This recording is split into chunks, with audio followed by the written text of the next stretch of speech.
Hello everyone, today's tutorial Lenovo T470 laptop upgrade with M.2 SSD drive. There are two kind of M.2 drive. You can see all the detail in this picture. The first one, M.2 SATA. Manufacturer rated the 600 megabits per second, but it's going to be actual speed around 530.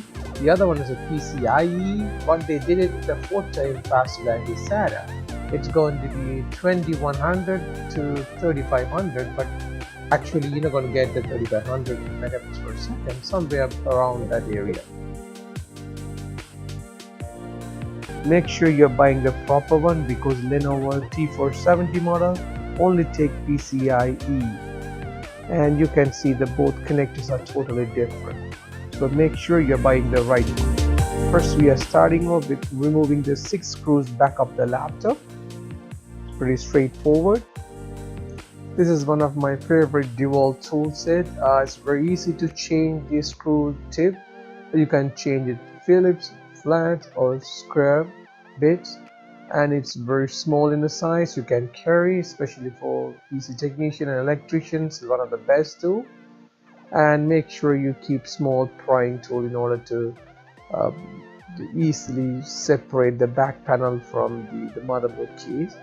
That's the way you don't need to use your full energy. It's a plastic, and be gentle. One more thing, we don't have an anti-static pad.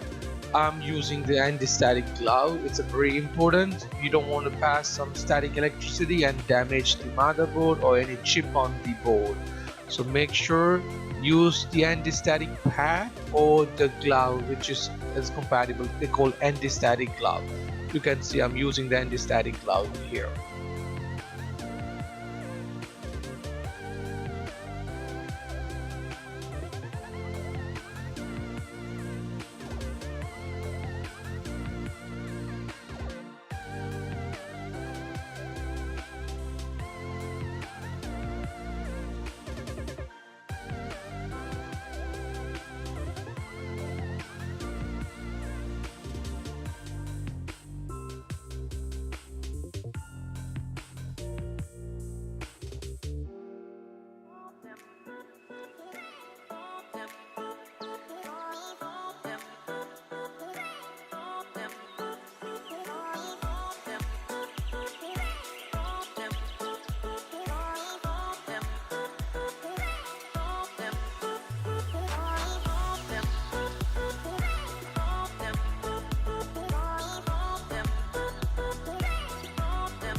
We upgraded the M.2 PCIe. First time we are booting the computer, you're going to get the detection HD error. It is common, not to worry about it. Just press the power button and same time F10 function 10 key. You will be directed to the diagnostic screen of the output. First, you're going to run memory quick test. To select memory, then you're going to go all the way down and say run all. Uh, then go to run all quick memory diagnose test. Once it's finished, next test we are going to perform for the storage test. So that's also pretty straightforward. I'm going to give the result. It's a very fast.